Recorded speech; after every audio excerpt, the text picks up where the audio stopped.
The operating room buzzed with sterile silence, broken only by the rhythmic beep of the monitor beside the patient's head. Overhead lights glared down like mechanical eyes, casting a cold, clinical glow over stainless steel tools and spotless teal linens. The woman in the center of it all, Dr. Lara Voss, moved with the precision of a metronome, her gloved hand soaked in a red that gleamed like lacquer under the lights. Her smile was the only warmth in the room, and it was deeply unsettling. The man on the table, Colonel Reese Marlowe, had been a ghost of the battlefield for over 2 decades. Whispers of his missions ran through military corridors like myth. He was a warrior shaped by war, hardened, revered, and occasionally feared. Yet now, unconscious and vulnerable, his chest lay open like a desecrated altar, ribs parted to expose the softest of organs. And inside, beneath layers of flesh and bone, something flickered unnaturally, a soft pulse of blue-green light, humming low, like the engine of some alien machine. Lara adjusted the device in her left hand, a surgical instrument that resembled no scalpel or cauterizer found in standard medical catalogs. It hissed softly, casting a strange glow across her face. She tilted her head, observing the glow in the colonel's chest cavity, with an artist's satisfaction. There was beauty here, a hidden design most would never be privileged to witness. "You don't even know what you are, do you?" she murmured to the unconscious man. "All that time on the battlefield, you thought it was strength, discipline, endurance, but that wasn't what made you valuable." From the corner of the room, a soft chime echoed, signaling someone had entered. Dr. Levon Strauss stepped in, his face partially obscured by a sterile mask. His eyes met Alara's for the briefest moment, a flicker of tension passing like static between them. "You should be done by now," he said, voice low but edged. "They're getting nervous upstairs." Alara's smile widened just enough to make him shift his weight. Nervous people make sloppy decisions. "I'm being careful. You're to extract the core, not admire it." She didn't turn to look at him, merely reached deeper into the colonel's chest and pressed a finger gently along the perimeter of the pulsing light. "You rush this, and it won't be usable. We only get one shot at a clean removal." Strauss said nothing, but his silence was not agreement. It was an uneasy surrender. He stepped back into the shadows, leaving her alone with her patient, her tools, and the peculiar silence of irreversible decisions. The monitor's rhythmic beeping grew faster. Alara's eyes flicked to the screen. The colonel's brain activity was spiking. "Curious," she whispered, bending closer. "Are you dreaming, Colonel? Are you fighting even now?" The blue light flared once, as though in response. Lara jerked back instinctively but recovered with a slight laugh, her breath fogging the lens of her goggles. She stared down at the core. It wasn't mechanical, and it wasn't organic, at least not in any way that modern science could explain. It pulsed with a will of its own. Not alive, not dead, something in between. Something waiting. "Let's see what secrets you're hiding," she said softly. She inserted the extraction filament, the machine chirping once in affirmation. The colonel's body twitched slightly on the table, a sharp intake of breath. The movement was subtle, almost imperceptible, but Lara froze. Colonel Marlowe's eyes had opened, not fully, just a sliver, but enough to lock with hers. There was no fear in them, no confusion, only recognition, and something far more dangerous, awareness. Before she could react, his hand moved, snatching her wrist with a soldier's grip, swift, brutal, unhesitating. Her fingers spasmed, dropping the instrument. The light dimmed slightly in his chest, as if in reaction. Strauss rushed forward from the shadows, reaching for a sedative gun on the table, but Lara held up her free hand. "Wait," she hissed. Her voice had dropped an octave, no longer playful. "Don't touch him." Marlowe didn't speak. His grip remained steady, but his body trembled with the effort of movement. "You shouldn't be awake," she whispered, eyes searching his face. "You weren't supposed to feel this." A dry, rasping sound escaped his lips, words trying to form. She leaned in. "You..." She nodded. "Yes, me." His fingers tightened, sending a jolt of pain through her arm, but she didn't pull away. Instead, she studied him like a scientist might a specimen that suddenly began to breathe. "You've been carrying this thing for over a decade," she said quietly.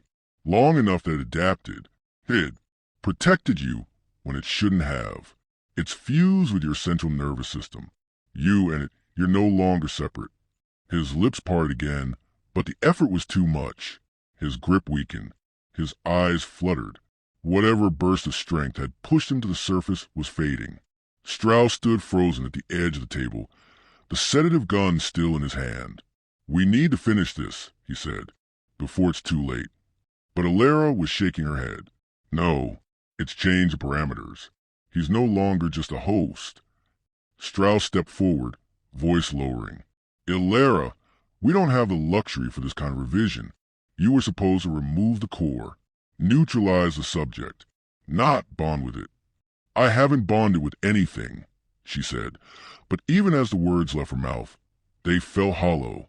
Her eyes remained fixed on Marlowe's face. The soldier's expression had shifted from pain to something else. Acceptance, maybe, or defiance. He knew, and somehow he still wasn't afraid. "Alara," Strauss warned, but she ignored him. Her fingers moved with renewed care, adjusting the machine, slowing the extraction. Not pausing it, never that, just enough to keep him stable, just enough to keep him alive. "We're not dismantling a weapon anymore," she said. "We're studying an evolution." Strauss looked at her with growing unease. "You're starting to sound like one of them." The word hung heavy in the room. Alara's smile returned, smaller this time, colder. "I'm starting to understand," she said.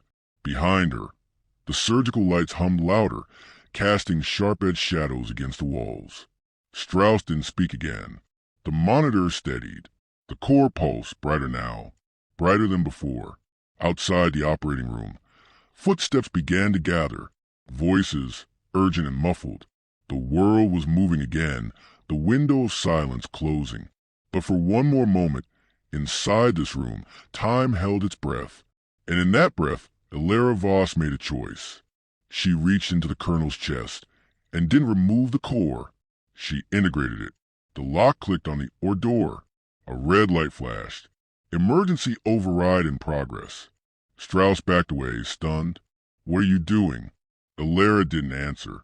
Her eyes glowed faintly now, the same impossible green as the core itself. The colonel's eyes fluttered open once more, and this time they both smiled. Dr. Alara Voss stood in the center of the secure debriefing chamber, her hands resting calmly at her sides, though her pulse betrayed her composure. The lighting was subdued, and the mirrored glass on the far wall reflected her silhouette, composed, surgical scrubs pristine now, though somewhere deep in the threads, the blood remained. Across from her, Director Harlan Greaves sat in a high-backed chair, his expression carved from stone. He studied her like she was a newly discovered element, unstable, possibly explosive. "You altered the protocol," he said flatly. "You were under strict directive to extract the anomaly, not interface with it." Alara tilted her head. "Extraction would have destroyed it. And him. That was the point." She didn't blink. Then the point was flawed. A silence followed, heavy and expectant. Behind the glass, she sensed more eyes than Greaves. Advisors, analysts, probably someone from internal risk. They all wanted to know the same thing. What had she become, and more importantly, what had she done to Marlowe? The colonel was alive, technically, but the core, whatever alien intelligence had nested inside his chest for the better part of 10 years, had changed its behavior. Instead of resisting exposure, it had opened, responded, synced. The biometric readings post-procedure showed neurological activity unlike anything the agency had encountered. Alara had reviewed them herself, dual pattern cognition. 2 identities, 2 minds operating in concert. One human, one other. "We assumed it was parasitic," she said, "but it's symbiotic, intelligent, responsive." Greaves' eyes narrowed. "So now you're its advocate." "I'm a scientist. I'm advocating for understanding." "You're advocating for a soldier who is no longer fully human." "That soldier's still in there," she said, voice steel-laced. I looked him in the eyes. He knows who he is. The question is, do we? Greaves pushed back from the table slowly, walking toward the glass wall. His reflection loomed beside hers, larger and colder. Do you understand the implications of what you've done? You've created a new variable, one we can't control. I haven't created anything, she said quietly. I uncovered what was already there. We've been using Marlowe for years, deploying him without knowing what lived inside him. You call it variable. I call it a warning. He turned sharply. A warning of what? That we're not alone in our designs. That something is watching. He laughed without mirth. You're suggesting the core has awareness, intent. I'm saying it chose him. And now, for reasons we don't fully understand, it allowed me to touch that connection.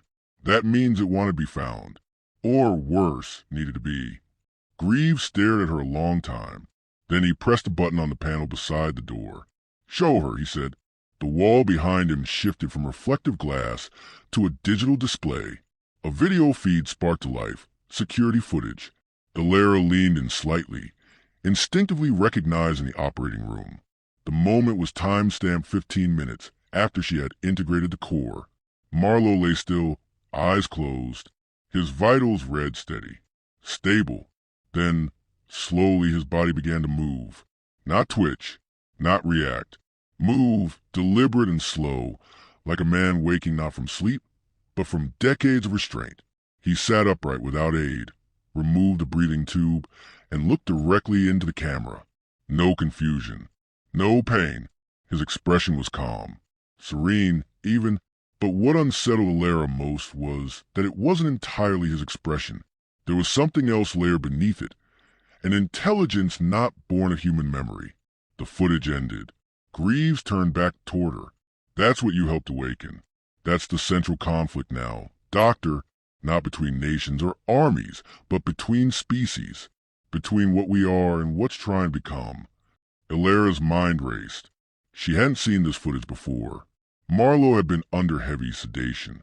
Containment protocols were in place. For him to wake, to move so freely, she tried to find the words. You didn't stop him? We tried, Greaves said. 3 men went in to sedate him. None of them remembered doing it. One woke up in a supply closet 3 floors down. One walked 10 miles barefoot before collapsing in a church. The third can't stop drawing spiral patterns on the walls of his room. We've had to sedate him hourly. She felt cold, but not afraid. Not yet. Where's Marlowe now? She asked. Greaves hesitated. He walked out of the facility. The words landed like a dropped scalpel. Alara's breath caught. You let him leave? We didn't let him do anything. There was no containment, no resistance. He walked through our defenses like they weren't there. Every automated weapon shut down. Every door opened. He didn't threaten anyone, didn't speak, just walked out and vanished. The silence that followed was no longer heavy. It was absolute. You created a new frontier, Greaves said, and I need to know whether you're still on our side of it. Alara didn't respond immediately. She watched her reflection in the glass. The soft green hue in her pupil still faintly visible if the light hit just right. A side effect of the integration, or something deeper. She wasn't sure, but she didn't feel changed. Not like him. No, she felt more. As if the universe had cracked open and let her glimpse something both beautiful and terrifying. I'm on the side of truth, she said at last. And right now, the truth is leaving us behind. Greaves turned off the screen. Then you're benched. Effective immediately. You're a security risk. Contained to level 2 until further notice. You're locking me up for discovering the thing you paid me to find. I'm locking you up because I can't trust what's watching through your eyes. 2 guards entered. Quiet, professional. Not aggressive. Yet, Alara didn't resist. She looked at Greaves one last time, trying to read the man beneath the title. There was fear in him, but also hunger. He didn't just fear Marlowe. He wanted him, wanted control, what he didn't understand. That made him dangerous. As the guards led her away, she glanced back at the screen, now black and inert. She wondered if Marlowe was still watching, if the thing inside him, the core, conscious, curious, still felt her presence like she felt his. Somewhere out there, he was moving through the world like a ghost with purpose, and he would return, Of that, she was certain. What neither she nor Greaves yet understood was what would return with him, and whether humanity was still invited to the table. Snow fell silently across the dark forest clearing, casting an almost sacred stillness over the world. Illyra moved through it without hesitation, the cold biting into her skin through the stolen thermal gear, the sting sharp enough to keep her alert. It had taken her 17 days to escape the underground facility, another 9 to evade the drones that patrolled the perimeter of what used to be home. Now, she was here, miles from the last known signal, chasing whispers of something that shouldn't exist. The satellite data had been scrubbed, Marlowe's biometric trail wiped, but Illyra had learned to listen, not to data, but to patterns, to absences. Something had drawn her here, not instinct, something deeper. She didn't know whether to call it memory or connection, but it was guiding her. In the clearings to the structure that shouldn't have been there, an obelisk of dark, smooth stone, rising nearly 30 feet into the air. It pulsed faintly beneath the surface, like it was breathing. The snow melted in a perfect circle around its base. She stepped closer, heart pounding. The air around the monolith shimmered faintly, distorting space like heat over asphalt. No animal sounds, no wind, just the hum of something alive and ancient. Illyra reached out. Her fingers had barely grazed the surface when the world unraveled. Not visually, not physically, but internally, like her thoughts had been plucked from their roots and rearranged into something broader.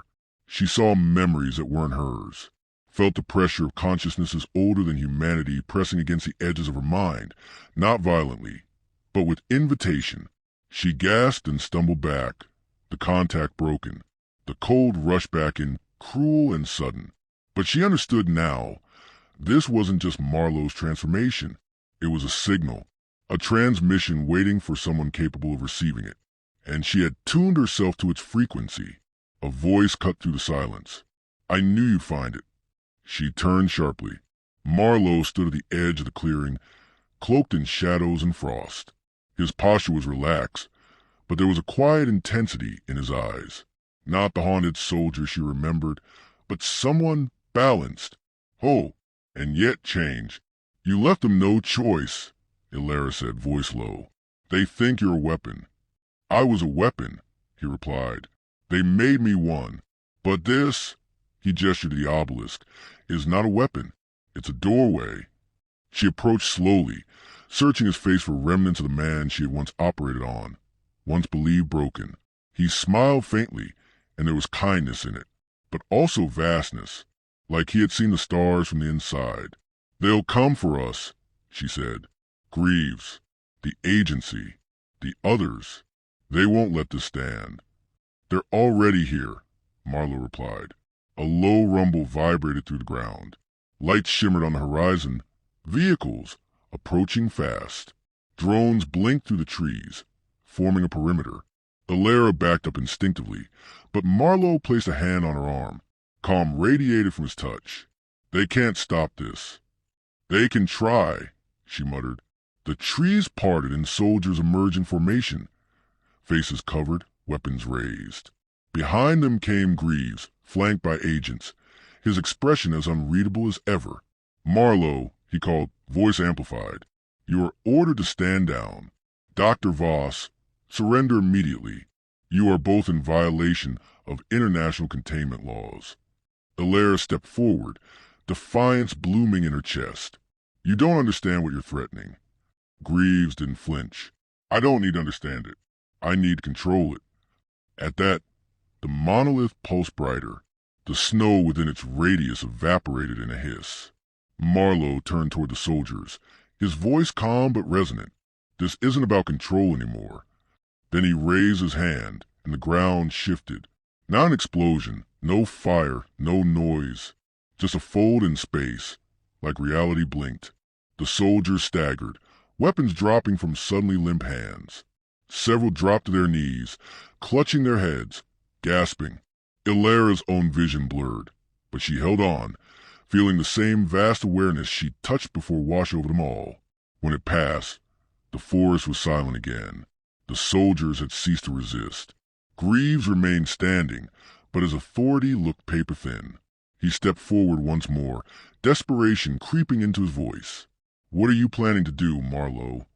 "I'm not the one making plans," Marlowe said. "I'm listening." "To what?" Greaves demanded. Marlowe looked to Alara. She answered instead. "To the next intelligence. One that doesn't want conquest, but contact." Greaves shook his head. "There's no such thing. Everything competes. That's the only rule." "Only because we keep writing it that way," Alara said. From the monolith, a beam of light lanced upward, silent and pure, cutting into the sky. Above, clouds scattered, revealing a night sky lit with unfamiliar stars. A constellation that hadn't existed yesterday, or perhaps had only just arrived. Marlowe turned back to her. "It's begun." "What has?" "The translation," he said. "They're coming. Not in ships, not in fire, in thought, in frequency, and with a tuning fork." Alara stepped toward the obelisk again.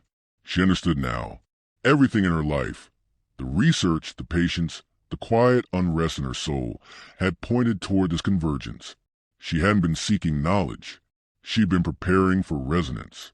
Greaves, realizing he was no longer part of the conversation, issued a single command. "Fall back." The soldiers retreated without protest. None of them would remember this moment clearly, not in any way that could be weaponized. The monolith ensured that. It filtered reality, giving only what could be endured. Marlowe walked toward it and turned once more. "You coming?" She nodded. They stepped into the light together. For a moment, Alara's mind fractured, not painfully but expansively. Every atom of her being was lit with meaning, and every doubt silenced. They weren't becoming less human. They were becoming more.